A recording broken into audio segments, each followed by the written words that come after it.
So in context, I'm in the UK and I have been put on furlough. Meaning not working at the moment.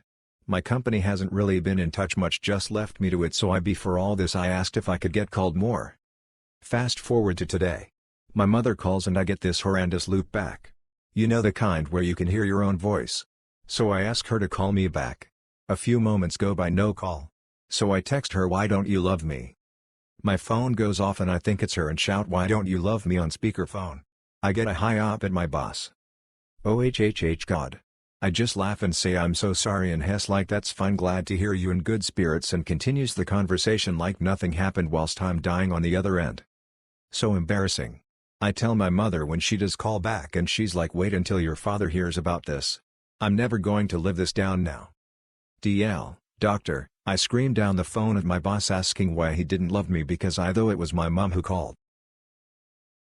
Older lady comes to the register with 30 jars of pickled onions.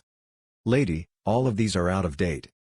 Me, confused because those just came in. I'm sorry? Lady, these are all out of date. I checked them all and look, they're 6 months out of date. What kind of shop are you running?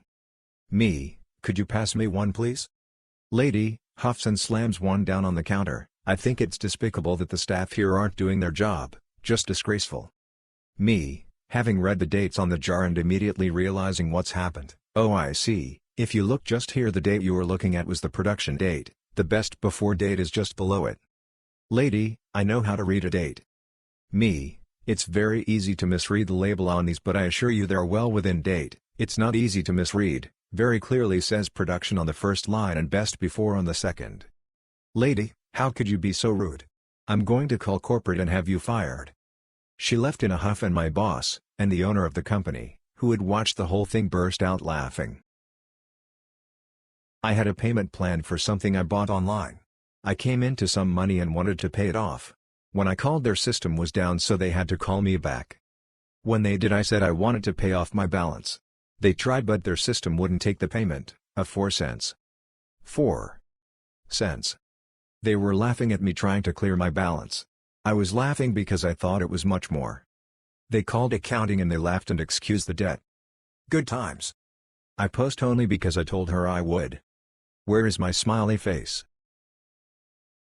This is my first post, and this happened a week ago. My blood still runs cold when I think about it. Keep in mind, this isn't like any of the really scary stories on here, but it scared me, and it was definitely out of the ordinary. My brother wanted to get a drink from a place we both love to go to. It was going to close soon and he had work to do, so I went by myself. It wasn't very late, but it was already dark, and my parents had drummed into me since birth about the dangers of walking alone at night. I was kind of nervous that day, even though I've done it many times before. So I went and got both drinks and for some reason didn't get a bag. I was walking along with both hands full. Bad idea. As I was walking towards the street where my house was, I suddenly became aware of 2 men very near me. One was in front of me, wearing a maroon pullover, and the other was behind me, wearing a gray zipped-up hoodie with the hood pulled up. I only turned around for a flash of a second, so I couldn't describe his face to you. I was weirded out because I was walking between them and I was beginning to feel uncomfortably like they were trying to hurt me. And just I was telling myself that I was clearly overreacting, I came across a garage that was down an alleyway and a black Subaru was coming out. I had time, so I crossed before they reached me. The person inside clearly wasn't counting on me doing that, so they swung around and parallel parked next to me, at most 2 feet away. So now I was between 3 men and a wall. When I saw the door open, that was it for me. I bolted and didn't stop running until I reached my house. So yeah, black Subaru driver, gray hoodie and maroon pullover, let's not meet. I work as a printer technician, but specifically on connecting customers to a printer or help set them on to scan to email. This customer recently had their email server compromised and needed to update their password in their copier so they could scan to email. Basically, I asked if I could remote into her computer so I could do it from her computer, so someone wouldn't have to head over, changing this call from 45 to 100 for mileage. The website was being blocked by her IT. Well, not much I can do, but she asks me if I can disable it or tell her how to disable it. I know I can't and won't do that without their IT's permission, so I ask if she can call her IT to get it approved. She responds with, "Are you sure you don't know any ways to disable the security on my computer? If you were with another customer and they had a pop-up blocker, you would have no way to turn it off?" At this point I feel I can tell how their email server was compromised, But ignoring that, I responded with there is no way I am able to disable the security on her computer without IT's permission. She sighed and finally called IT, and they let me remote in and out. Took 10 minutes to actually fix the problem. Hopefully I won't have to deal with them again for the next week or so. I agree, but that's beside the point.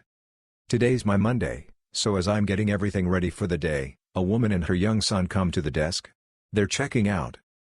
Before I can even say good, she lays it on me. Her complaints. Small room. No view. No rooms with 2 beds. No food on premises. No valet. As I'm trying to explain that we cut a lot of services due to both city mandates and safety, she drops this, "I should have just stayed home. This was such a wasted trip." I really didn't know how to respond. San Francisco hasn't passed any laws that made us close, so we stayed open on a very small capacity. We only have a handful of staff and only a few on duty at the same time. My regional director of operations is cleaning rooms today, to give you some context. As I hand her the folio, she asks for my name. I tell her and she says, "I talked to you the other day on the phone, and I gotta say you weren't very helpful." I remember talking to a woman from SoCal who kept saying since SoCal has opened back up, she wanted to know if we were opened. I told her that our shelter-in-place orders were extended until June. I told her that none of our rooms had 2 beds. I told her that our valet company closed and that we had shut down our entire food and beverage programs company-wide. So yes, Karen, you should have stayed home. I appreciate you booking directly though. You get 1/2 point for doing something right. Let me start off by saying, I just moved into this new neighborhood recently, and I have not met my neighbors yet. So I work nights most of the time, usually 6 p.m. to 5 a.m. or something along those lines, depends on how much work is going on. I am a roadway construction engineer. So we do most of our work when no one is on the roads. Most of the days of the week, I find myself sitting on my front porch at or around 6 a.m. firing up a steak and eggs on the grill drinking Busch Light, and I have today just had the realization that everyone that drives by, including my neighbor, probably thinks I am a crazy alcoholic. I am a 26-year-old male, no kids, some sort of girlfriend, and I am sure it looks insane to see some guy standing on the front porch grilling up meats and drinking beer sometimes as early as 5 a.m. You have to consider 6 a.m. is like my 6 p.m. I think it's hilarious, and it will lead to a good conversation when I finally do meet them. What would you think if you saw your new neighbor drinking beer at 6 a.m. on the porch? TLDR, I drink beer on my front porch at 5 to 6 a.m. because I work nights, and I bet my neighbor thinks I'm insane. So I am the youngest person at my work, and somehow I have become the tech support skivvy because I have basic computer skills and everyone else seems to be afraid of technology. It's super weird and frustrating, but I try to be as helpful as possible. This morning I get sent a photo of a web page with this message from B. "Hey Darla's Mears, I logged into random sales site this morning and this product belongs to XYZ salesperson. Yet I see my personal contact details are listed on the site. Do you know why that is?" I look at the photo and see that the item is listed for sale with the contact details of the seller on it. Below it is a contact me request form, one where you submit your details and the seller calls you back. This is filled with the person's personal information. So just from looking at this, I can't see an issue. I call the person up to try help. "Hey there B. I don't understand what the issue is with your question." Darla's Mears. Thank God. So I'm looking at this site and for some reason my contract details are listed as the seller. But I'm not selling this product. But you aren't listed as the seller. No. Have a look at my photo. All my details are there. Okay. Have you bought something off this site before? He pauses. Yeah. Okay. So Google saved you information and has pre-filled the form for you to contact the seller directly. Really? He thinks about it. Google can do that? And on that magical day, people learn something new about the internet. TL Dr. Google pre-filled in some personal information on a sales site contact request form. Now person is worried they will be contacted for the product that is on sale. This happened a few years ago while a friend and I went on a quick one-day road trip to Phoenix from Las Vegas to attend a Giants vs. Bucs game. While we were driving down to Phoenix we had encountered a pop-up monsoon storm about an hour outside of town which caused a windshield wiper to fly off when I turned them on. Once we got into town we stopped at Walmart so I could purchase new windshield wipers and we could get some snacks for the game. We were in the snack aisle trying to find some crackers to go with the Cracker Barrel cheese slices we had found. While I was talking to my friend, some woman came up to me and asked where she could find some random item. I stopped the conversation with my friend, turned to the woman and told her that I wouldn't know where to find said item since I didn't work there. I guess she didn't like my answer because she then started going on a rant about how young people are so unhelpful these days. That's when my friend spoke up and told her that we're not even from the area, let alone employees, so we wouldn't have been able to help her anyway. I used to work for an investment center. One of the most important lessons I left with is to always know where your money is. I'm so bad with numbers and my husband takes care of that, so I don't need to worry. Are fast ways to sabotage yourself if things go wonky. While I have cautionary tales of widows who are calling every financial institution to see if their husbands held any accounts, the story I like to remember involves a woman I was able to help. The first thing I noticed was that she used that very calm, very quiet voice that people sometimes have when they're close to breaking but struggling to keep it together. C equals caller. Me equals ... me. C, I'm really sorry to bother you, and I'm so ashamed to be calling, but my husband left this morning. He just left. He cleared out our joint accounts before I woke up, and he's gone. I can't get through to his cell phone and I don't have any money. He took everything, and there are bills and she started to cry, and it was really heartbreaking. I'm sorry. This is so embarrassing.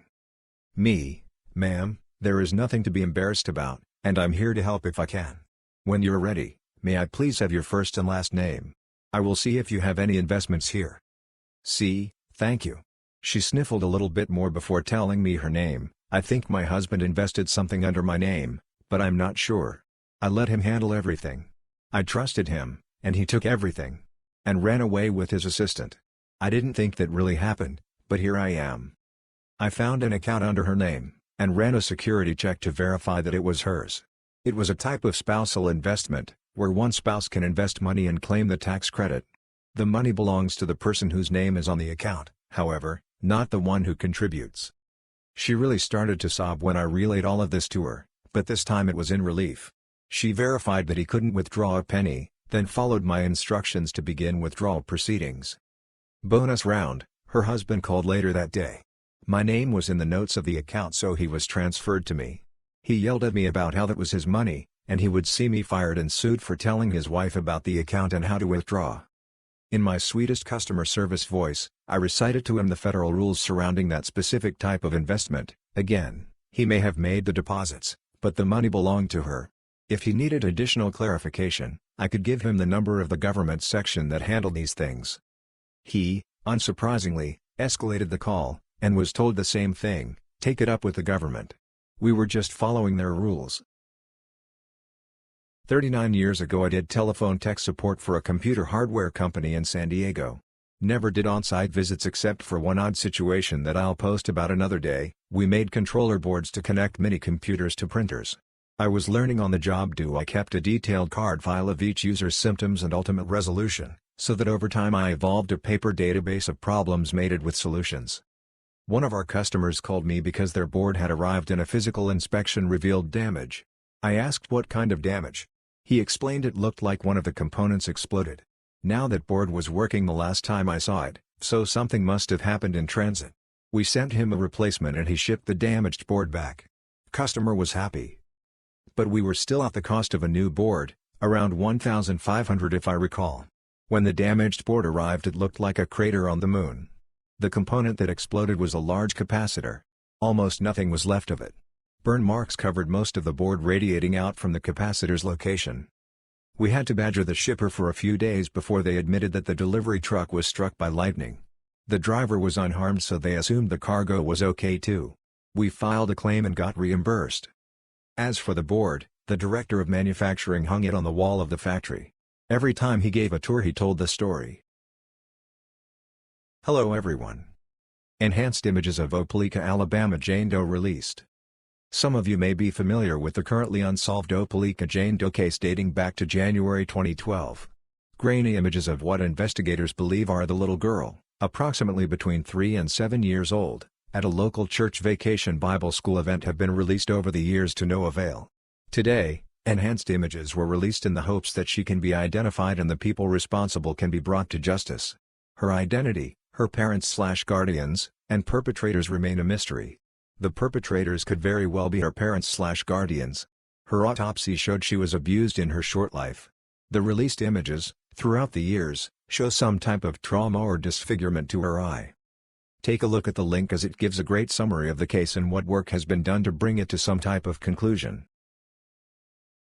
So I live in SWMI and was at Michigan's official state big box store in the automotive section. A little old lady came up to me asking if I could help her with something. I said I don't think so, since I don't work here. She must have noticed that my hands and clothes had grease spots on them from working in the garage, because she said, "Oh, but I'll bet you're the perfect person to help me." She pulled out her key fob and expressed her frustration with being unable to open it. I'm a computer engineer by trade and a shade tree mechanic by necessity, so I actually felt warm and fuzzy at her expression of confidence. I used my pocket knife to snap open the fob, then closed it and asked her to try. After a couple attempts she had it open and was very proud of herself and grateful to me. This is about a previous roommate. Recently moved out and longer living with him, thank goodness. I was reminded of this when I overheard some maintenance guys at work talking. Anyway. Bad roommate came home one day with a large gallon jug with a soap dispenser on it. This is a guy who doesn't clean anything, himself, his messes, the common spaces, he's a pig. He was perfectly comfortable living in his own trash and filth. So him bringing home a gallon of soap was weird. I asked him what it was. He told me that his boss gave it to him to shower with because the chemicals he was working with as an exterminator can cause cancer and he should be showering every night with the provided soap to decrease the chances. I knew that was never going to happen. I had to call the landlord on this guy because his BO was so bad that I could smell when he got home. It was a fusion of dead animal, rotting meat, and Axe body spray. The first 3 weeks we were living together, he didn't bathe in any way. The landlord had to teach him how to shower properly and how to do laundry, not that he ever did it. I asked him if he's going to follow his boss's instructions. Nah, YOLO. You're working with cancerous chemicals. And your response is YOLO? Yeah, I only took the jug to shut my boss up. I'll ditch it somewhere. He vanished into his room to smoke and drink himself to sleep. The soap was never used. I used to work a crappy retail job in LA, and the boss had just hired a new assistant manager. Picture a blonde Karen who appears to be in her 40s but tells everyone she's 33, who is just divorced from her Beverly Hills doctor or dentist husband and now has to actually work for the first time in her life to support herself and her 4 children. On her first week there, this super smart lady left her Louis Vuitton bag open on the break room table, instead of locking it in her assigned locker, and someone stole $200 from her purse. Not saying it was her fault. It was definitely the thief's fault for taking something that didn't belong to them, but Karen's response to it was just stupid. Assistant manager Karen then told us that as a new policy, no one could enter the break room without our permission, so that she would know who was going in there and when, so that if anything else was stolen she'd have a clear culprit. I'm not sure how she intended to enforce this during the times she wasn't in the store, but maybe it didn't matter if other people besides her got stolen from. For reference, this was the first theft any of us had seen since being at the company. I don't think they ever caught whoever it was that stole from her because we were too cheap to have security cameras in our break room, which was an old single-room bathroom with a toilet ripped out and a table and lockers put in. But part of me really wouldn't be surprised if Karen had misplaced the $200 herself or had never had $200 to begin with. Well, we obviously didn't like Karen strutting into our workplace and trying to limit our access to our own break room, so cue malicious compliance. Every time our hands were sticky and we needed to wash them in the break room sink, we interrupted Karen. Every time we needed to take a drink of water, which we were only allowed to do in the break room, we interrupted Karen. Every time we needed to sweep something up but the broom was in the break room, we interrupted Karen. Every time we had to throw something away but the trash can was in the break room, we interrupted Karen. Every time we needed to restock a product that had a box of it sitting in the break room, we interrupted Karen. Karen could barely get her own inventories and paperwork done because of how often we needed her permission to open the break room door. She ended up getting so frustrated that the new policy lasted about 3 days, and she quit soon after that. I now have a much better job that doesn't involve retail in the slightest. At my old store in California, we limited the number of items customers could bring into the fitting rooms. This was an anti-theft measure, but we would hold the extra clothes nearby and help to exchange items. One busy Saturday, a woman approached with armloads of clothes. It was very obviously way over the 8-item limit that was heralded at the entrance to the fitting rooms, and was repeated verbally by yours truly. I'm sorry, we have a limit of 8 items at a time. I'm happy to hold these for you and help you trade out as you go along." The woman gave me what looked like a calculated blank stare. I base this on the fact that I've seen my grandpa use the same tactic on solicitors. Woman: "English, no. French." Me: "Oh, you don't speak English? Only French?" She smiled and nodded, but I thought I noticed a hint of triumph in her eyes. I smiled, reached for the phone that rang to the registers, and asked my coworker, C, if she could come to the fitting rooms. Me: "Hey, C, you're minoring in French, right?" C: "Yes." Me: "Could you please help me and tell this lady?"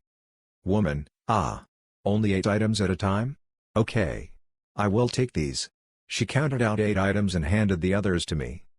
She looked confused, but rolled her eyes after the woman was out of earshot and I explained what happened. Workplaces are so diverse these days. It's a lot easier to be called out. A 59-year-old former truck driver was arrested at his home in Waterloo, Iowa today for the murder of Pamela Aldridge McCall, who was found strangled outside of Nashville, Tennessee in 1991. Her cold case was reopened last year. Investigators ran DNA at the scene and matched it not only to Baldwin but to 2 unidentified murder victims in Wyoming. See link below. He will face 4 charges of homicide in total, as McCall was pregnant at the time of her death.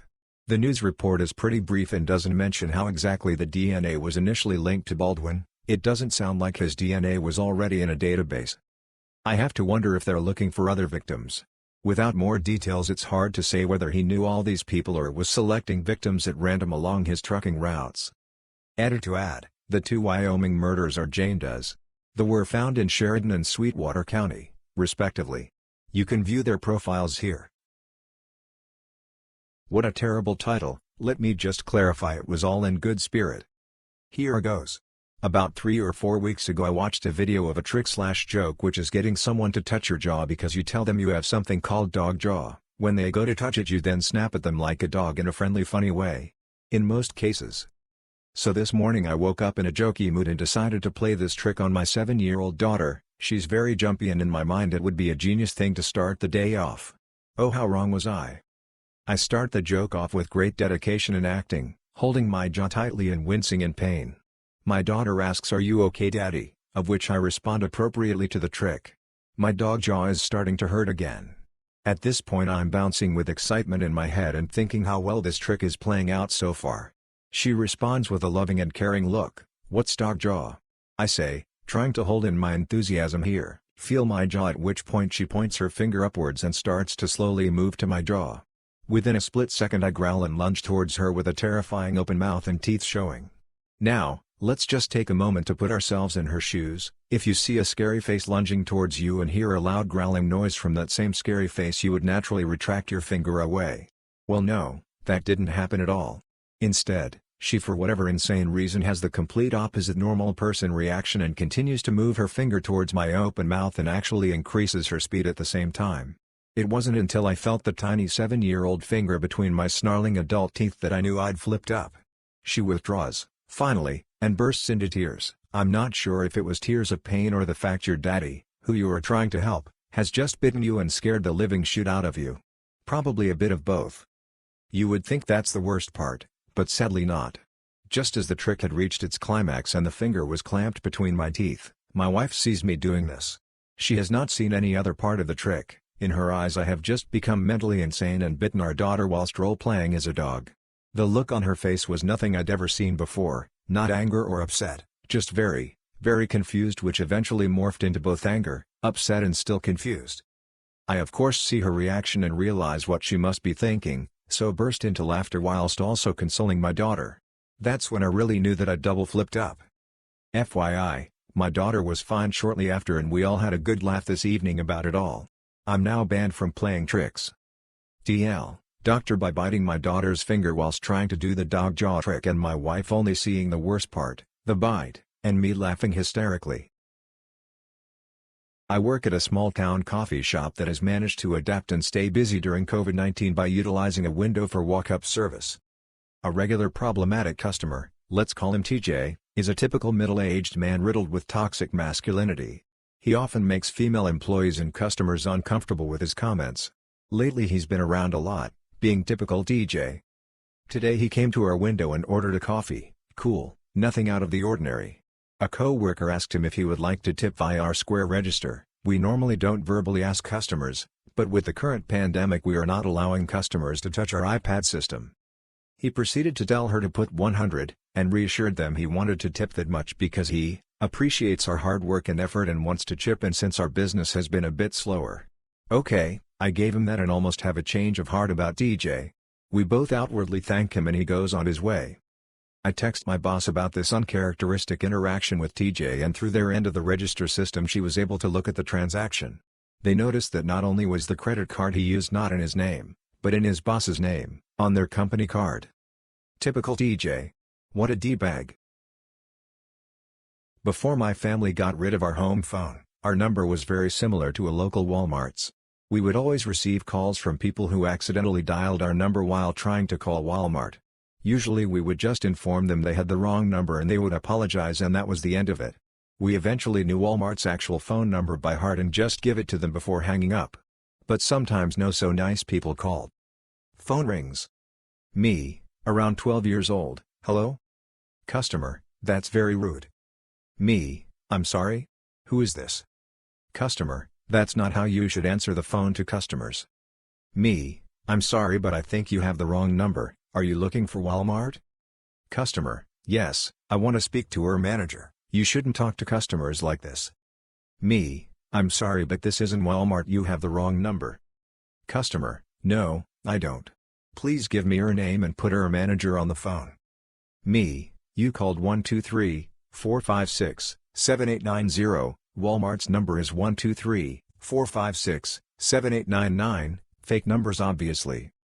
Customer, I called Walmart and you are being very disrespectful. I want to speak to her manager now. I hung up afterwards and she continued to call our phone number 3 more times. I kept declining the call. Some people just can't admit that they would make a mistake. So, I was in 4th grade, and this girl, let's call her Anne, decides that she wants to start bullying me. She had been doing this for the whole year, and I was sick of it. We go to gym, and the unit is basketball. I'm great at basketball, and I'm not afraid to get rough. I'm still mad at her for picking on me, so I get on the team that's playing her. I have the ball, and I look her straight in the eye, smile, and charge her. She went flying, and I scored the layup. Her team wasn't happy that she let me score the point, and I kept doing that for the entire gym class. This happened again, and Anne was talking trash about me to one of my friends. My friend told me, and the next gym class, I pelted her with dodgeballs. Every time she came back in I hit her in the stomach, or near her neck because we weren't allowed to hit each other in the head. Another time during gym, we were playing tag, and she tripped me. I chased her, and when she turned my way, I extended my arm and hit her with my forearm as I was running by. She was holding her stomach, and I yelled something like, "I tagged you, so stop cheating and get out." The gym teacher heard me, and told her to get out, or else she would sit out for the rest of gym and get a bad grade. And #X200B. She deserved it. She made fun of my race, gossiped about me, she kicked me, she flashed my friend and me once, and she was just a horrible person. This happened just today. I used the app to order delivery to a Domino's hotspot. To give you an idea, I placed the order around 2 p.m. and it said that delivery is estimated around 3:30 p.m. For this hotspot, it was to a mall, but it was to a section of the mall that was pretty dead, like an entire section of that part of the mall was dead, so there wasn't many cars in the parking lot at all. I had also specifically put in where I was located in the delivery notes since the mall was a long building. I said that I was at the very end of the parking lot in a certain type/color of car near a certain store since this store is towards the end of the mall, like there was no way to miss me. Around 2:40 p.m., I saw a Domino's driver go from one end of the mall to the end where I was, but he passed me and got back on the main road. I was like, did he miss me or something? I didn't pay it much attention though. Until I looked at the tracker a few minutes later and my delivery said it was completed. Like, hold up, no it ain't completed. So I was thinking, did he give my order to someone else? It wasn't the fact that it said completed when it really wasn't, it was just the fact that in addition to that, I seen a driver pass literally by me, so that just worried me, so I thought someone else has my food.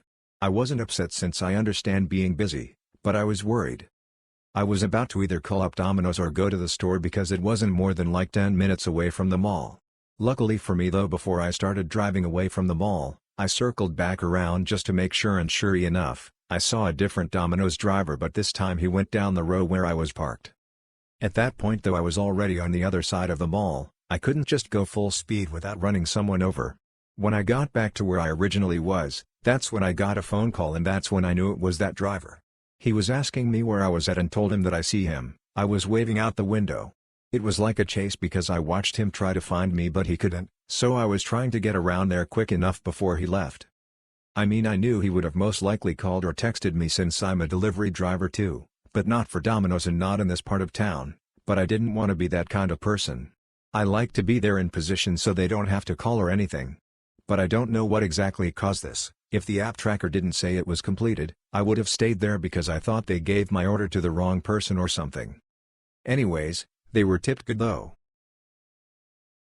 First time posting, currently a EMS dispatcher for a private ambulance company for 3 years now.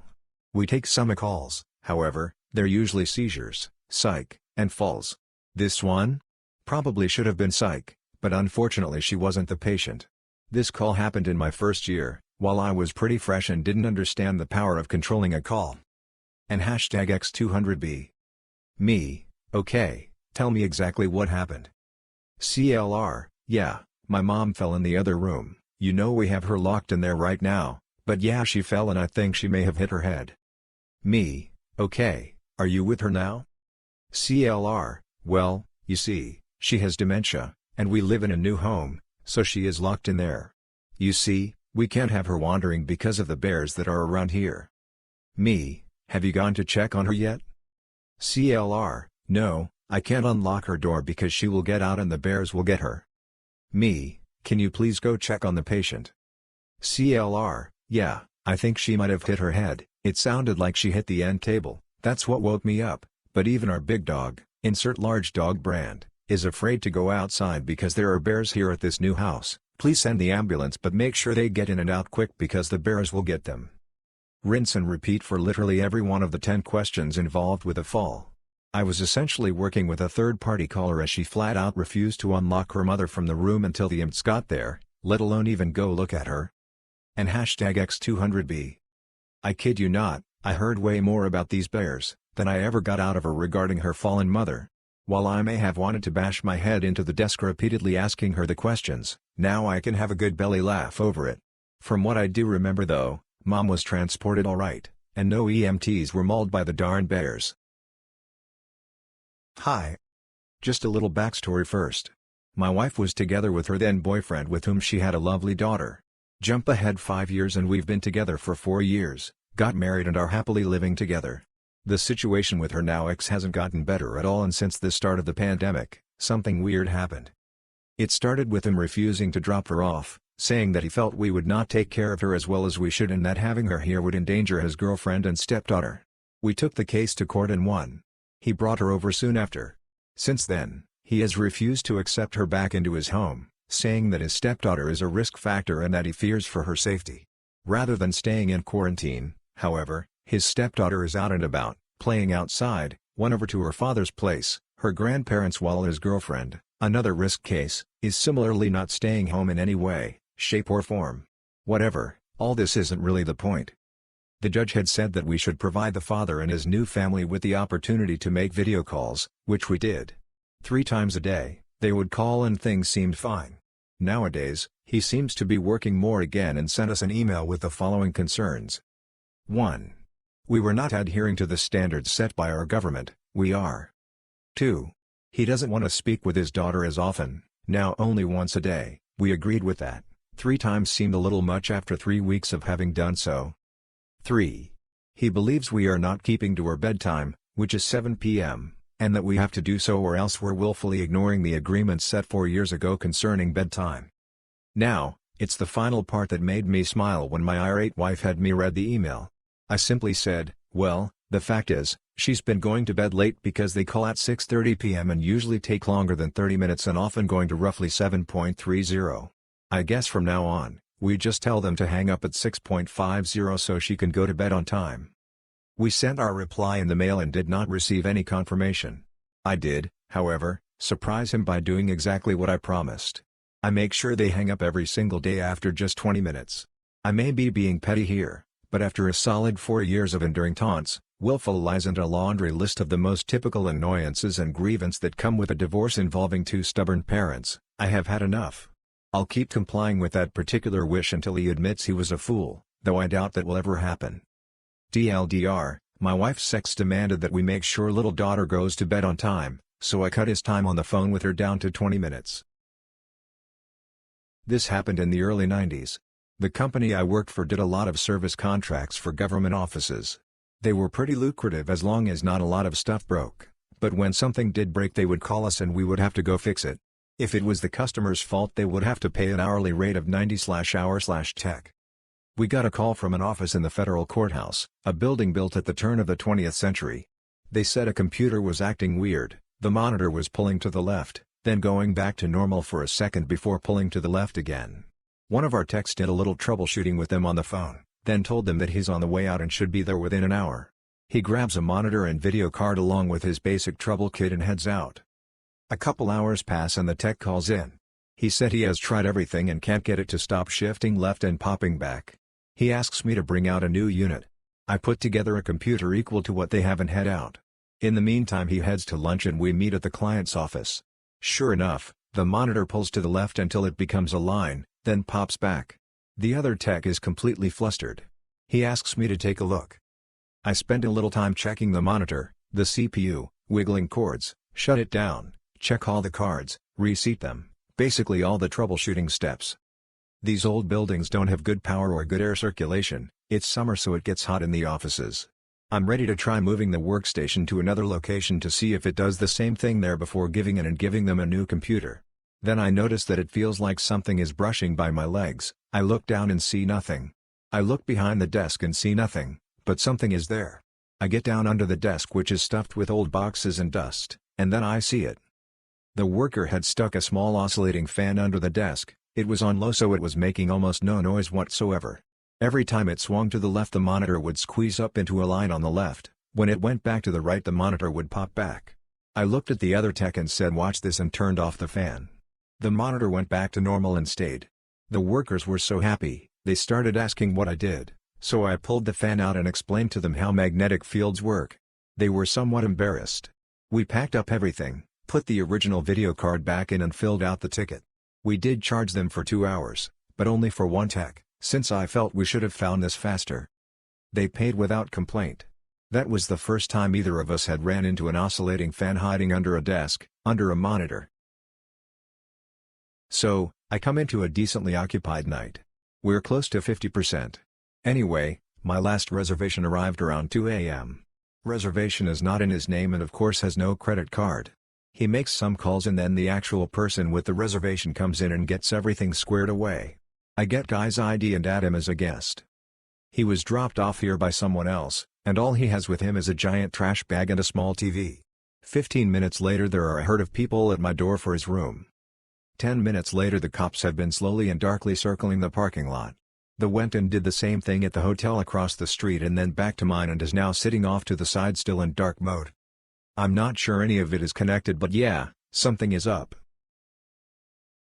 The call center I'm working for is now requiring staff with the best scores be put in the supervisor line. The issue is they don't want to, it's only $1 more extra worse and having to deal with difficult customers. Plus the incentive is hard to get and they lose the shifts they work so hard to earn and keep. I have friends who I've seen put in the line. They've lost their motivation and are stressed more and don't smile as much. I personally think it should be a choice. If someone knows they aren't comfortable in that role and like the level they are at, it's not fair to put them somewhere they don't feel they could thrive in. I know one guy who is lowering his scores to not be placed in the queue. The other downside is they have to deal with the same customer for maybe months instead of only dealing with the customer once. Bartender at a local pizza joint. My buddy came in after a long day dealing with his 2 sick little girls. He tells me a story from today about the littlest. She's screaming for him from the bathroom. She states she's been waiting for 60 years for him. All she wanted was a cheese pizza from our place. Since they were sick he went with something more appropriate for upset stomachs. But you can guarantee I got him a gift certificate for a cheese pizza for her when she's better. Nice to have good customers to even out the bad ones lol. I worked in housekeeping in a hotel for months up until this past week. I'm now 35 weeks pregnant. I was scheduled to work 5+ days a week, with 20+ rooms to myself. I came into work recently, because I was on the schedule, and I could barely walk. I couldn't bend my back and my ankles were hugely swollen. I had been in L&D the night before to stop contractions. We didn't have many rooms, but 5 housekeepers in-house. Everyone was almost begging my manager to send me home, as we had too many housekeepers for the amount of rooms. Now, I'm huge at this point in pregnancy. I can't bend too far forward in general.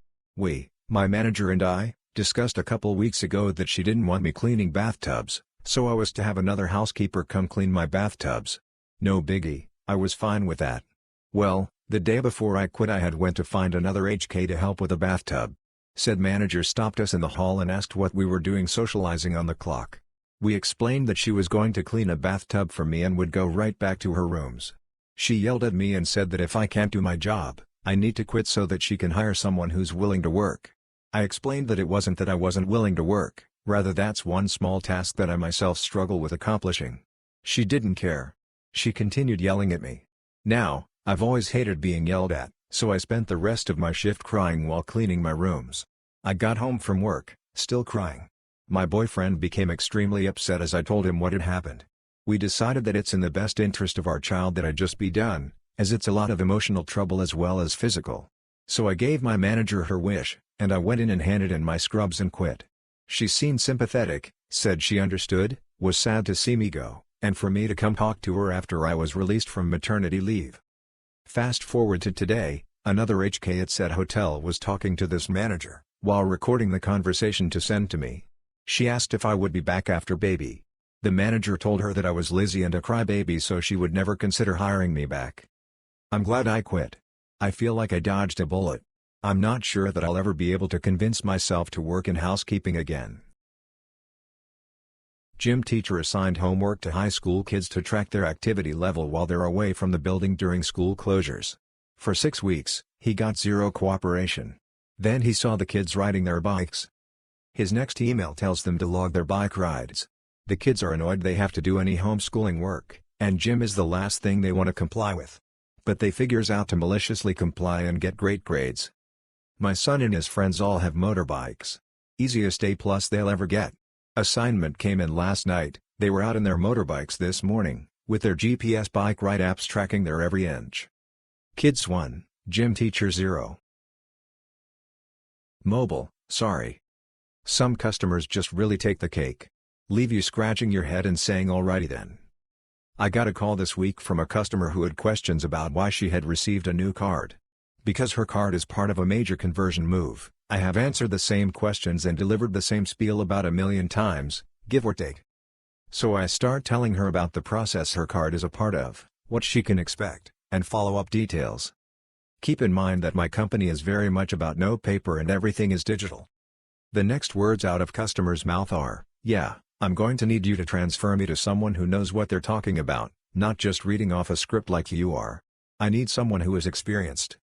So alrighty then, I thought as I advised her to hold please. Boy did I want to take her on in a battle of wits, but seeing that she didn't have any it would have been unfair. I am 14. I am a certified referee in my state. I know the rules as I've played by them my whole life along with taking the officiating classes. At our park district, no headers for ages below 11.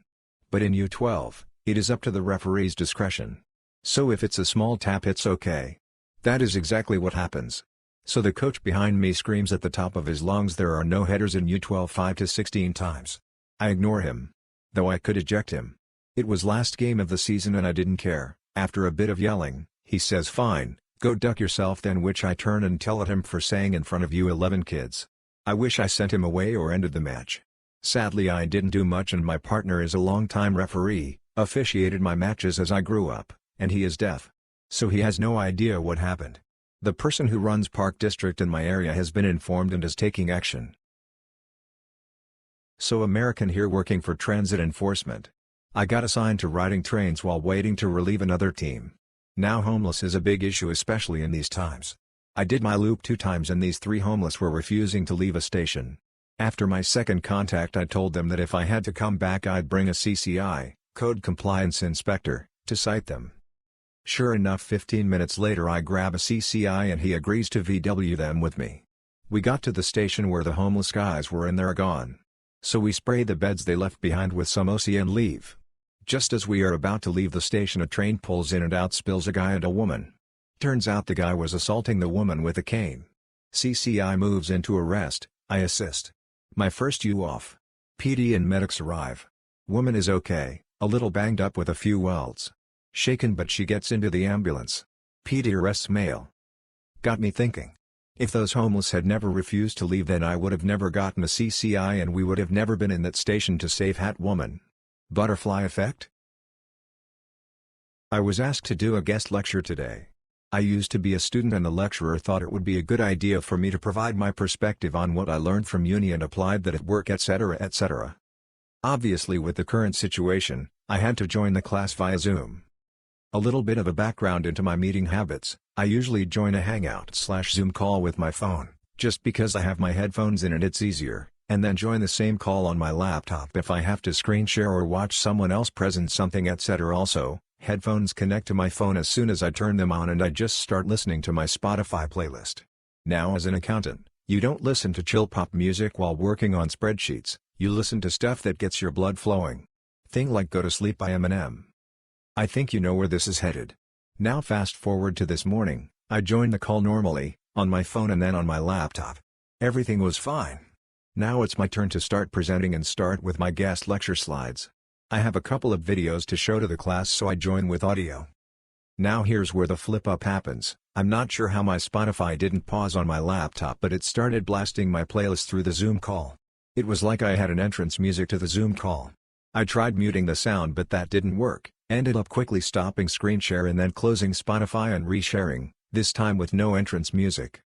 The rest of the lecture went well. I think the class thought I was cool and my lame-ass frustrating accounting job was cool too. DL, Doctor, was asked to be a guest lecturer, join the Zoom call with an entrance song. The flip-up actually happened over a year ago, but I just realized it tonight. My wife and I got married in 2016, and hired a photographer, as you do. He took pictures of our ceremony and reception, which were both beautiful, on a snowy day in New York. Cut to about a year later, due to some lag on our parts, my wife and I finally decided which pictures to use in our wedding album, and as part of the package the photographer would send us all of the pictures he took as a digital download. I opened the email, then the zip file, and put all the pictures on my computer. Here's the flip up: there were 2 zip files. I had only downloaded the pictures from the wedding ceremony, and about the first 3 from the reception. The link expired after 2 weeks, but I had them saved, so what did I care? Tonight, my wife and I were going through what we had and realized that some were missing. Like, a lot. That's about the time I realized my mistake. I checked the old links from my email, and the website is still active, but it's asking for a purchase on the full gallery. To download all the pictures again, with no resolution loss, would be $1,000. I've emailed the photographer to see if he can help, but my hopes are low. DL, Doctor, because I didn't realize there were 2 zip files, half of my wedding photos are lost and it's going to cost $1,000 to replace them. Backstory: so I've been flatting now with a couple in their early 30s for a few months. They are legally subletting and therefore they are sublandlords while I am their subtenant of the property. I'm a first-year university student with an introverted personality type.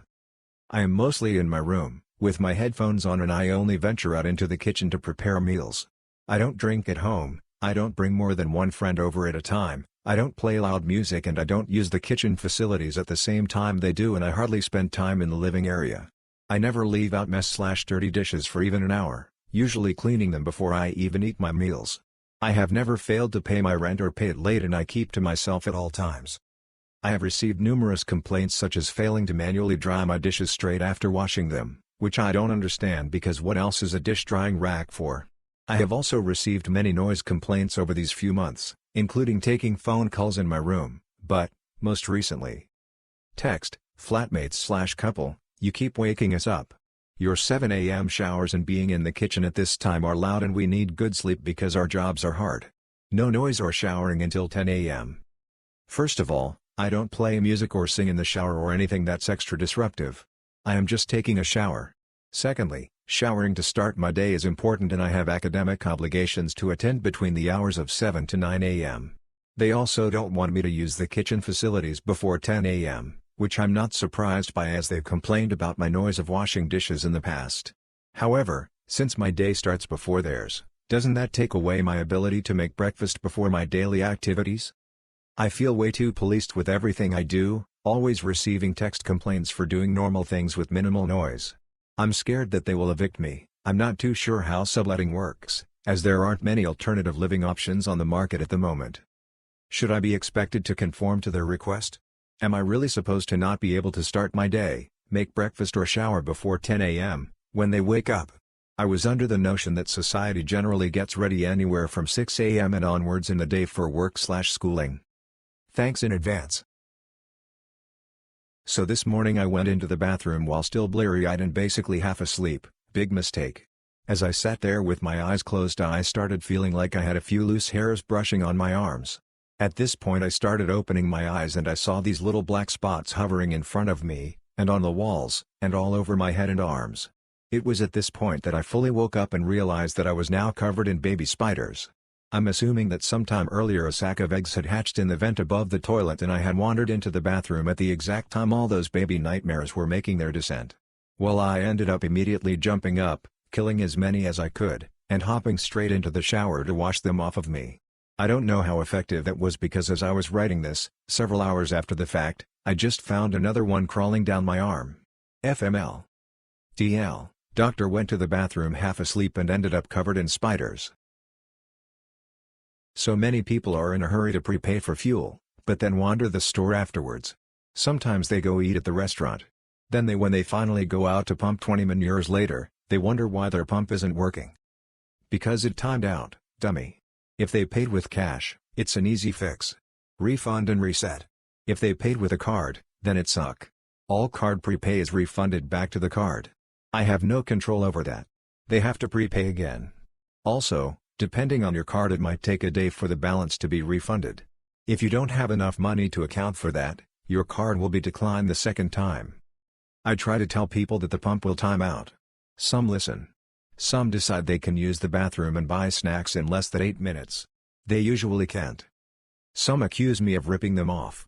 Some even tell me not to let it time out, as if I could control that. DLDR, when you pay for fuel, pump it right away. If you have other things to do first, do those first. Then pay for fuel. Then go pump, you inbred hillbilly morans. Discovery. On May 28, 1974, the body of Anna Doe was found on a jetty at the foot of Linden Avenue and Shoreline Drive in Long Beach, California. The unidentified woman, estimated to be around 20 to 28 years old, was the victim of a horrible murder. She had been raped and strangled in a senseless act of violence. She had died hours before she was discovered. Although investigators eventually found who killed Anna, we still don't know her true identity. Appearance and identifying characteristics. Jane Doe was a 20 to 28-year-old woman, probably white or Hispanic. She was 5 feet 5 inches and weighed 118 pounds, 53.5239 kilograms. She was found wearing a pink/peach pantsuit, a black fake fur coat, black bikini panties with strawberry print, and calf-high suede black boots. Additionally, Anna was found with a white gold engagement ring with a small diamond and 2 keys in her coat pocket, 1 house key and 1 padlock key, on a key ring with a broken chain. Anna's hair was long, either dark brown or black, and she had brown eyes. According to Doe Network, Anna had a T-shaped scar on top of her left hand and a 1-inch scar on the back of her left thigh. She had a mole or freckle on the left side of her upper lip and 2 on the left side of her nose. Who killed Jane Doe? Although we don't know the identity of Jane Doe, we do know the identity of her killer. An anonymous man from Texas contacted police to confess to helping a man named Gary Stamp dispose of Anna's body. On May 20, 2013, Gary Stamp, aged 61, was arrested and subsequently confessed to her murder. Apparently, Stamp met Anna in a bar or on a street in the downtown Long Beach area. This statement matched up with witness accounts who had seen a similar woman at the same bar. Stamp said her name was probably Anna, but he couldn't provide any more information about her identity. Stamp would die in police custody in 2014. Doe Network page. If you have any information on the identity of Anna, also known as Long Beach Jane Doe, please contact California Police. DLDR, thousands of shop-level employees got laid off based on a computer algorithm the corporate office designed that doesn't factor in seniority and gives preference to certain employees. Store managers and corporate office employees were not affected at all by these layoffs. Please feel free to ask me any questions, I have lots of free time now. And #X200B. I work at it at Take 5 Oil Change, same thing as Jiffy Lube, for 5 years and was terminated yesterday along with 1,000 other lube techs. All the stores only have 1 to 3 people working there now. Nobody at the corporate level got let go, all the store managers are still working, and the rest was left up to a computer algorithm. I took pictures of our company's organizational charts in ADP before they locked me out, showing that corporate employees were not affected at all. The regional manager, who is in charge of over 60 stores, actually said that corporate's computers picked which assistant managers and lube techs would stay and which ones would be terminated with preference given to some assistant managers. I have no say in the matter. Apparently experience wasn't a factor in this algorithm. Lube techs who had worked there for more than 20 years got laid off while some techs who just started last year are still being employed. In the letter they sent out to everyone, they stated that all employees terminated will be considered for rehire subject to work history. They aren't even guaranteeing their jobs back, they're basically telling us we need to fill out an application again and hope for a callback. Does this seem pretty messed up or is it just me? How can a company lay off people so easily without care? It sounds like they are using the current events as an opportunity to clean house and start fresh with new people once things settle down. I can't imagine a company anywhere that lets a computer tell them who can stay and who can leave during a layoff. I think what bothers me the most is that I know very well the expendable shop-level employees are only getting laid off so the company can afford to pay the management and corporate employees. They still have 10 employees on payroll making $70–80K a year for unit growth and development. This company is not doing any growing or expanding right now, couldn't they let some of those people go? Thank you for taking the time to read, I just really wanted to vent my frustrations. If what they are doing isn't illegal, then it is certainly the shadiest thing I have ever come across. So 2 of my mates started sharing my snap to horny dudes on Omegle and at first it was as a joke just 1 or 2, but now they have been giving my snap freely out to so many, I have more than 7 ads in the last 2 hours and it's irritating. What's worse is they deny doing it and avoid any confrontation. I can't even be asked to add some of them to see if they really know me or not. I have lost trust in my snap requests, crying face. I am a broken man at this point and desperately need help. My plan is either get bots to spam them or just send their snaps to a large group that will be able to add and spam them with stuff. Even adding their Discord will be fine to me, I just want them to feel the constant notifications bombarding them. I did look into bots BTW but that's a last resort as it seems complicated to me, confused face. What do you guys think? And do you know anything that could help, or anyone? P.S. I will not be looking to share their snaps on the comments of this post. This is pretty mild but irritating nonetheless. I have been writing recipes since 2016 and I typically write a lot of recipes every week. Some recipes do well and I get good feedback on them but for the most part, I kind of feel like recipes just go off into the ether never to be seen again. I don't mind, I just like writing them for fun so whatever and I like to cook, so no biggie. I auto-publish to Pinterest because I honestly don't understand the platform and don't know how to use it. I've been doing this for years. I noticed over the past few weeks that my engagement spiked, like 230K views per month, but I still feel like I never hear anything about my recipes. So, I decided to actually go on the website and I notice a new icon I've never seen before. It brings up a ton of comments and questions on my posts from the past 3 years that I never once acknowledged or even knew about. Some people were asking me questions, some people were posting photos of how it turned out and I ignored them. DL, Doctor, I don't know how to use Pinterest and apparently people have been giving me feedback on my recipes for the last 3+ years and I've ignored all of it. When I was 17 I used to deliver for a well-known pizza place in the area. Of course Fridays were always insane and this Friday was supposedly going to be the biggest. Halfway through the night I got to deliver to a home for a specialty pie with 5 toppings, the bill came out to $35, pizza was deep dish when given toppings so the price was always jacked up, and was hopping for another good tip to bring my night to about $50. As I'm walking up to the door I can hear them trying to shush their dog. Usually whenever this were to happen it was common courtesy for the customer to come outside to avoid any issues with their dog. Well they open the door and their 100-pound husky comes bolting out, jumps, bites my arm and then attacks the pizza. Luckily I was okay and very disoriented from the whole situation and wasn't sure what to do since the pizza was all over their front steps. They freaked out and continuously apologized. They informed me that they would call the store and order a new pie and pay for both and tip me extra. However, they sent me on my way without ever paying me. My 17-year-old mind was still messed up from getting attacked by their dog. Getting back to the store, I find out they never called and we couldn't find their phone number to contact them. Got bit by their dog and ended up not making anything after it all.